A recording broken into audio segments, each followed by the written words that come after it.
kind of a follow-up from your 6-week skin vision coaching with me. You've been on your own now as such for around 6 weeks. So I wanted to just catch up with you to see how things were going, see whether we need to amend anything, what's working, anything that's not working for you. So how have you found the last 6 weeks? Much better in utilizing what you've actually suggested I do, especially in the morning. Besides having my nice lemon drink with some ginger grated, I also forgot to mention to you that I do the tapping immediately in the morning. So taking those little extra things that only take a few minutes gets the skin going, gets my attitude in, better prepared for the day ahead.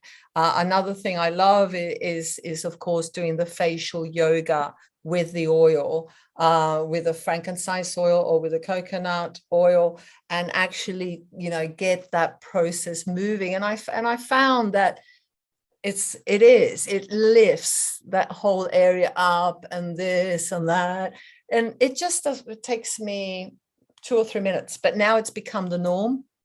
Once I've incorporated, it's become normal to do it without thinking about it.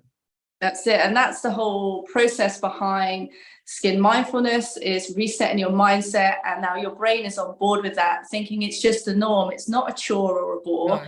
No. It's now a habit that's become subconscious. You just get up, brush your teeth and do it because, you get the reward from it. Train the brain to think, I want to do this because I know it's good and it delivers the reward. So I'm glad you've managed to start inputting some subconscious habits.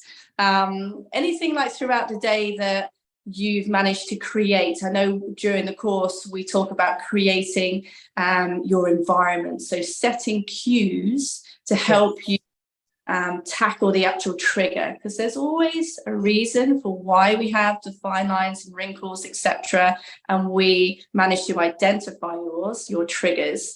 What cues today do you do now?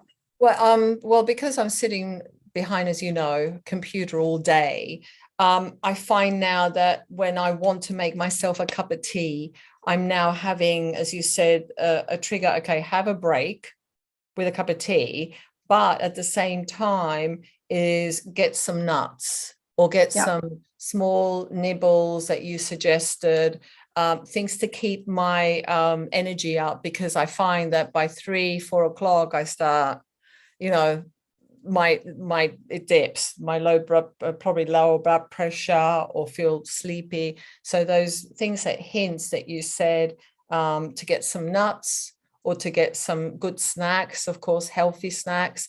And then the other thing is, when I'm at home, is to do the stretches.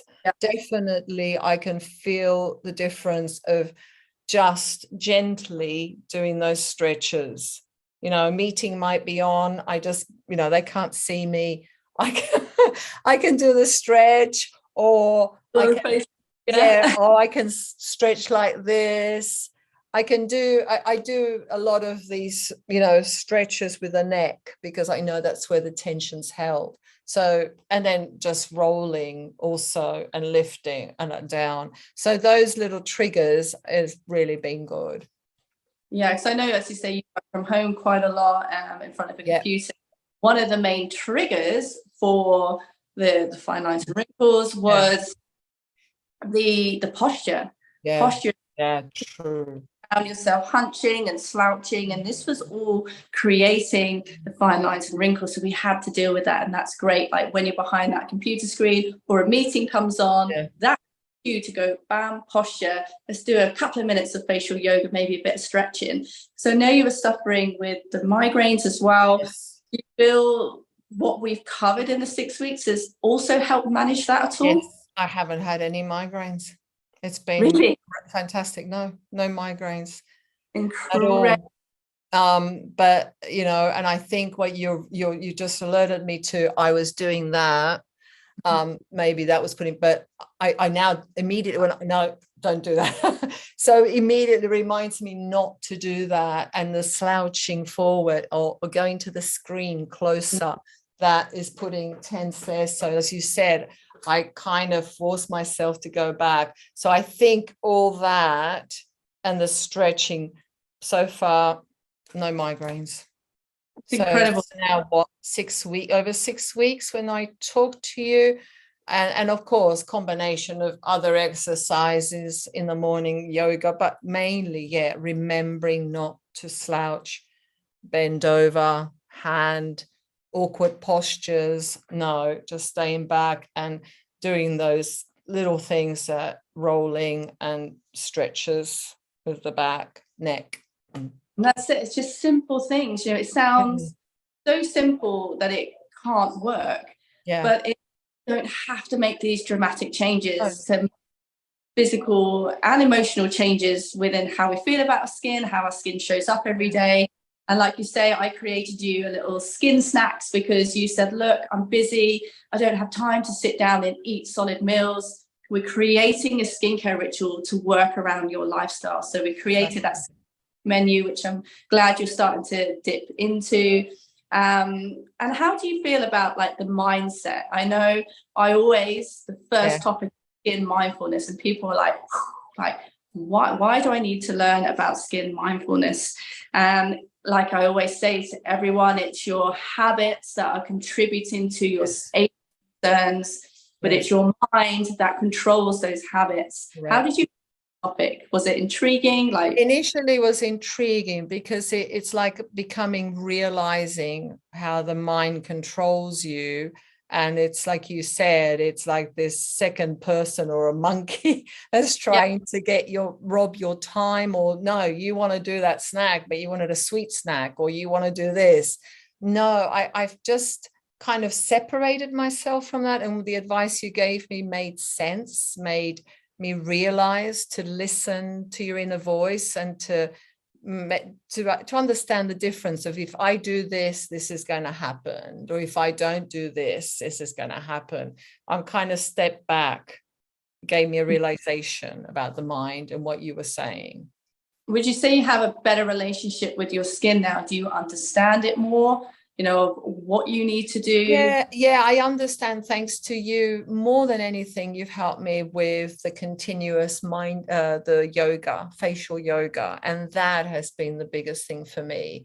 Understanding that these frown lines and here, what I can do to stop that. But doing the facial yoga and utilizing the oil really made me realize how much lift I can get. And to be honest with you, today I saw somebody in the village who is much younger than me, and it sounds terrible, but I saw the lady from a distance, and I thought, oh my gosh, this person's younger than me. She looked about 10 years older than me, and I thought, God, I wish I could tell her, but I don't want to insult her. But she looked really, really tired and worn, and she doesn't work. And I thought, what? How is she looking like that? I wish I could tell her, why don't you try this? Why don't you try that? So, yeah, I was quite proud of myself.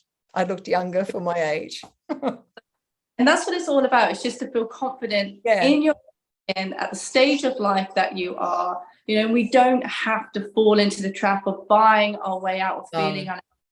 I know you've tried a lot of products, you love your products, but we've really reined that back. And you don't have to follow the skincare trend of, buy product hopping. There are much more powerful ways to approach skincare through your lifestyle, which makes it far more easy. And I think now, do you feel, to wrap this up, do you feel that skincare is now much more sustainable and consistent? Yes. As you said, I spend so much money on cosmetics right from a very young age, from the age of 15, because my skin looked worse. My skin looked worse than what it is. And I spend so much money on cosmetics. And now with you suggesting just 2 or 3 items, 2 items that I use, it's been brilliant. I don't have to go and spend expensive cosmetic products. Yeah, perfect.